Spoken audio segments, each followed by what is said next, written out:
Hey everybody, welcome back to Catholic Pipes. My name is Kadesh, and for today's episode, I thought I'd share why I chose to be Catholic. And we'll start off the show with some cool little reviews. So stay tuned.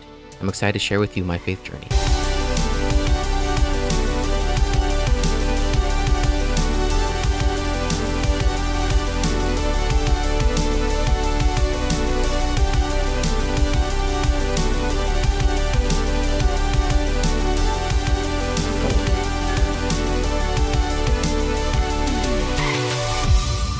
Well, I listened to some feedback that I got from friends and family, and one of them was, "Where the heck are all the pipes?" It's called Catholic Pipes. We haven't seen much. So, to appease the people who have been asking so direly for pipes, here's a pipe. All right. There's a cool little story behind this guy. So, this right here is bamboo, and I love bamboo pipes just because of how light and petite they can be.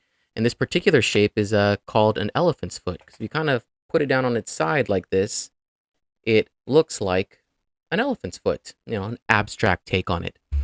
But I got this pipe about 7 years ago when I was first on my pipe making journey. I, I mean, in the pipe world, the reality is there's no real kind of official pipe school. You really don't get to go into a trade school like carpentry or something like that and then take a pipe making elective. So it's really by in-person apprenticeships. So if you're a starting pipe maker and you really want to get out there and expand your skills and know how to make like an artistically beautiful pipe, you need to go visit another established maker, make contact with them, and go to their shop for however much time you can get. And from there, you learn the basic principles behind pipe making. So this guy, his name is Steve Liskey. He's out there in California, and he is known for his bamboo work. He does amazing pipes with bamboo, and he was one of my first mentors. So I remember going to visit him, and he had a batch of pipes ready that he was going to ship off to a dealer over in Scandinavia. And I was looking at them, and this pipe just caught my attention. And I just kept on picking it up and holding it. And, he asked me if I really liked it, and I said, of course. And so we agreed on a price and a payment plan, because it was definitely a large expense. You have to remember that in the pipe world, there is such thing as high grade, just like anything else. You have your plastic bottle liquors that you go because you're just trying to get the effect. And then there's the glass bottle stuff or the higher price stuff that's really for you to sip and savor. And there's a lot of usually tradition and skill and premium ingredients that go into the brand that make it such a desirable product at such a high price. Same thing with the pipe world. So this particular piece was my first high grade pipe that I ever bought, and I spent a little bit of a pretty penny on it. And I've had it for almost 10 years, and it's been my tried and true go-to pipe. I love it. It's wonderful. But today, so what am I smoking? Forgive the condition of the can, but I'm smoking Dunhill Elizabethan mixture. Now, if I'm correct, Dunhill, this particular company, stopped making their tobacco, so you can only find it kind of on the secondary market. And it has a dark Virginia, and which is the typical tobacco you're going to see that comprises cigarettes. However, it's not drenched in the same carcinogens that a cigarette is. That's the beauty of cigar and pipe. Now, I'm not advocating that you smoke, of course, but truth be told, a lot of these tobaccos are without the same chemicals because it just ruins the flavor. You see, cigarettes are designed for a quick hit. I just need my nicotine buzz to calm down, whereas these are meant to be enjoyed and savored. So they're going to try to remove as many additives as possible so someone can enjoy the flavor of the leaf itself. As I mentioned, Dark Virginia and Louisiana Perique. Those are two of my favorite tobaccos for various reasons, but they're a very creamy, sometimes sweet and grassy kind of flavors. It's what I would consider a wonderful all-day smoke. You can just put this in your pipe, relax, do your chores, and you don't really have to pay too much attention to it just because the flavors meld so smoothly in one's mouth. So that's what I'm smoking today with my little Steve Liskey pipe. Oh, I hate to say it, but forgive me for using my trashy barbecue lighter to light my pipe. Normally, I'd be much more upscale, maybe use a wood match or one of those fancy lighters, but I can't find any of them. So you're gonna have to close your eyes while I do this. Mm. As I said, delightful. Some fruit notes, creamy, kind of like there's a crackery note to it as well.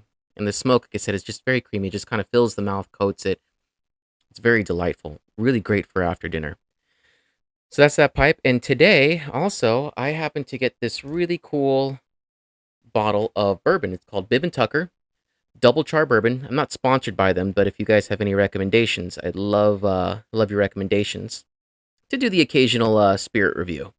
So it's a double char, aged for 6 years in new American oak, then finished in a second heavily charred barrel, giving this bourbon smoky notes and exceptionally smooth finish.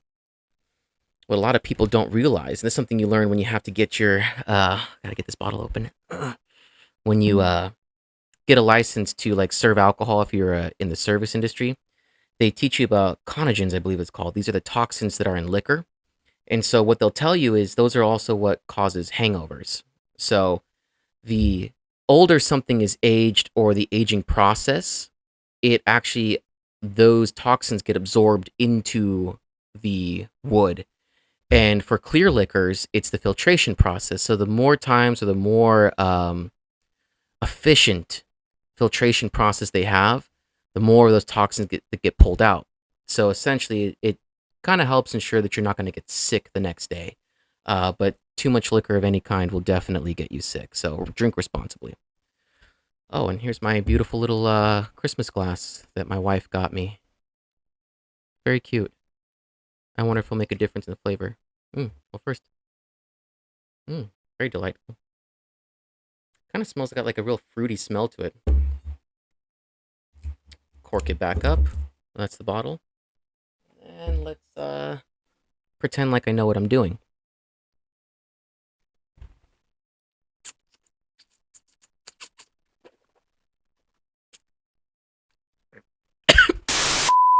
It's good. All right, enough of that. So, my faith journey. Hold on. A little kick to it. Okay. Highly recommend it. So I was born and raised in the Catholic Church. Now, before you say that's clouded my judgment, biases, that's all I knew, let me set the record straight in terms of that. I didn't know much about my faith. My parents were awesome, and they made sure that we went to church all the time. Like, that was a non-negotiable. We went to church. The only thing was I didn't know much about the church that I was attending, the Catholic Church. But I went, and I honestly, I'm thankful to my parents that they made sure that that was quite a that was a responsibility of theirs, was to get myself and my brother to mass every Sunday. So the religious appreciation and the religious responsibility was always with me. I always had that just because we always went. But as far as knowing anything about my faith or even Christianity at all, the basic tenets, I had no clue. But I will say that I always had a very deep connection to God.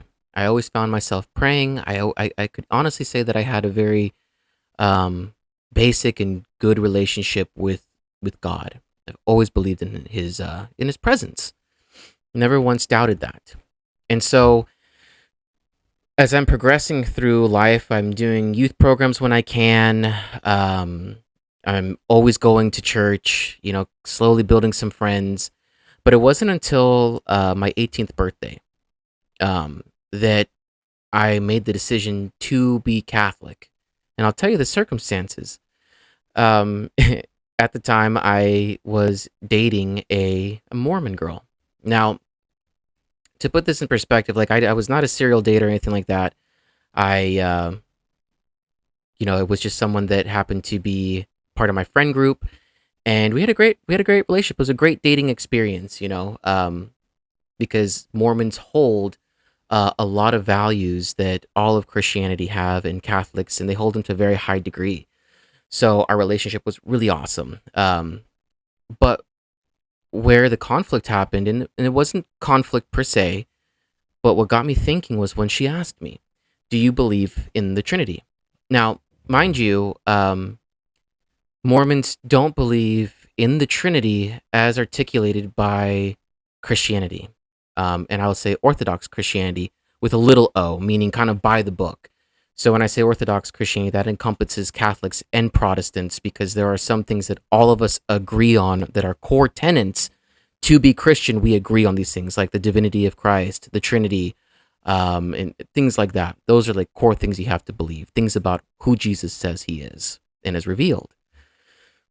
But I didn't know any of that at the time. When she asked me that, I was really taken aback because I didn't want to conversate or talk about something that I had no clue about, and I felt a little bit ashamed that I didn't know the answer to this question, not really understanding how basic it was. So I said, let's not talk about religion. That could be a source of fighting for us. So, but that got me thinking. Well, what do I believe? And what was beautiful was that, as you know, Catholicism, there's 2,000 years of history. We have early Christian writing from as far back as the first century. So we have writings from early bishops, popes, saints, great ecclesial writers, and church fathers that span through all of the centuries. So there's a lot of information, a lot of beautiful content. So it can seem daunting that if you're trying to investigate, a particular faith like Catholicism that is so vast in its wisdom and its writings, you have to have some sort of anchor. Like, this is what the lens that I'm going to look at the faith through to help minimize it and make it smaller. And for me, it was utilizing her Mormon faith. So I went and I looked up because their writings are nowhere near as vast as ours. I mean, their church was like what, the 1800s? So there's a couple hundred years of some writings. So it was a lot easier for me to kind of go and say, okay, what did they believe about salvation? All right, I'm reading what they believe, and then I'm looking through it, and then I go to research the Catholic explanation of salvation. And from the two of them, I can kind of go back and forth and see where there's agreement and see where there's disagreement. What ultimately happened was that as I'm diving deeper into this rabbit hole and looking at sanctity and looking at people's relationship with Jesus Christ, I came across the miracles of the Catholic Church. And I will be the first to say that's what was the hook, line, and sinker for me for a very specific reason. As I'm researching the faith, I'm seeing Eucharistic miracles. I am seeing the miracles of saints. I am seeing the incorruptibles, which are the bodies of saints that do not show the corruption of death. And the question that I had as I'm kind of going down this rabbit hole is like, one, what is the explanation behind this? But two, is this happening anywhere else? And truth be told, I am seeing none of these miracles happening in the Mormon church. And it's, I'm not trying to, throw stones, but it's just an objective fact that I observed. I didn't see any of this. And so for me, and also realizing that there are some anti-Catholic biases within the Mormon church, and this research showed me the vastness of kind of the anti-Catholic bias, I'm also seeing, like, if this church is so bad, the Catholic Church, then why are these miracles that are leading to people's lives dramatically changing for the good? Why would they be happening in a church that is so reviled? And so that question sat with me to realize that the reality is that things like this wouldn't be happening in a church that is without grace. A church that is not of God would not be having these kinds of miracles. And that was, for me, I was looking at this and saying, I am literally watching evidence that the creator of the cosmos, the powerful supreme being who essentially wrote the laws of physics for our material world, I'm watching him bend them before my eyes. That to me was evidence not just of God, but of his church. And from that moment on, my faith life kind of exploded in that opportunities are thrown my way to grow more into my faith. And so it was honestly this initial asking of, what do you believe? And I really believe it was, the Holy Spirit working through her to help me have an awakening in my own faith, because I don't see any other reason at that point in my life where I would just start researching about my faith, because I was completely happy in mediocrity. I was completely satisfied to some extent with just going to church and not really learning anything more because I had no interest. That question, and in the context that it was asked of me, in the context also of where I was at in life, just sparked something in me that led me down this journey that, let's see, 15 years later, here I am talking to you guys about it. Obviously, the religion aspect, the more that I knew about my faith, the more contentious things got in the relationship because they couldn't be reconciled. There was going to be no chance of her converting me to the Mormon faith. There was no chance of me converting her to the Catholic faith. And so ultimately we had to split our ways because I was really strongly convicted of the truth of the Catholic Church. So much so that after leaving that relationship, I pursued the priesthood for a little bit. I first got into youth ministry. I was recruited for youth ministry. And from there, I started discerning the priesthood because I was just so drawn with trying to give my life over to Christ that, like I said, the more I knew, the more I fell in love. And I was just trying to figure out what is this ultimate act of love and fidelity to God, to Jesus, and this church that I could make. In my mind, it was the priesthood. For any of you who are discerning vocations out there, this is my one piece of advice that I've seen true, that I've seen be consistent in people who are discerning their vocation, and it is this. The vocation is not necessarily your end goal. The vocation is given to you by God as the means in which you're going to get closer to Him. So it's the opposite way. It's the opposite of our thinking normally. It's the way in which God realizes that we're going to get closest to Him, the way in which we're going to have the most authentic relationship with Him. That's what the vocation is. It's the way in which we live out our Christian life. And so for myself, I always tell people, pursue Christ first and foremost. Really dive into Him. Fall more in love with Him. As you fall more in love with Him, the more that you desire Him is when God is then going to be, essentially you're ready. You're ready to truly love me through your whole being, through your life. Here is the way in which you're going to do that. And what caught me off guard was that my wife, marriage was the way in which Christ decided for me that that's the best way that I'm going to get to love Him the most. And that's when my wife really appeared, and she was discerning to be a nun. And so when we got together, I tried to kind of scare her away, and just with a very blunt, upfront statement of intention, which was, listen, I'm not dating to fool around. I'm not dating for the sake of dating. I'm dating to find my vocation. I'm dating to find my wife. Are you on a similar path? And without hesitation, she said, absolutely. And that's when she told me I was discerning to be a nun, and I had visited several convents. And it didn't take much time after that. I think between dating to engagement, I think we dated in the spring, we were engaged in the winter, and then married in the summer. And when you know, you know.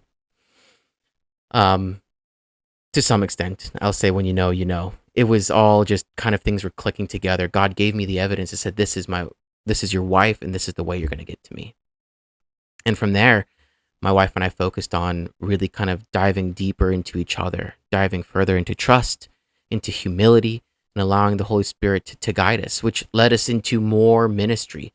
We did ministry together after that for several more years. Then my wife became the youth minister. And now where we're at is we are on this journey eastward towards the Byzantine Church. And with that being said, I promise you guys, we will get the interview with an Eastern priest to kind of explain more about this mysterious East. And I think it's really fascinating because in my faith, all I knew was the Roman rite, not realizing that the Roman rite is the Roman ritual. It is a tradition of expression of the Mass and of the universal faith. the Catholic faith. So I'll dive a little bit into that, why I was kind of intrigued by the East, in that as the apostles went out, the Great Commission, they went out to preach the gospel to all corners. Where they landed, remember, at this point in time, there is no specific ritual on how the Mass or the liturgy should look. So as the apostles went out, the manner in which they celebrated the Eucharist took on the traditions and the philosophies of those areas in which they were evangelizing. So when you hear rite, you're thinking about ritual, you're thinking about expression. And so the Roman rite is just the Roman expression of the Catholic faith. So when we look at Byzantine, the Byzantine church, or the Melkite rite, or the Ruthenian rite, all these different rites, these are just different expressions of the Eastern traditions of how the apostles celebrated the liturgy or the Eucharist in the area that they were at. And so they also carry apostolic succession, and with them numerous beautiful traditions and rituals that really help enliven the faith.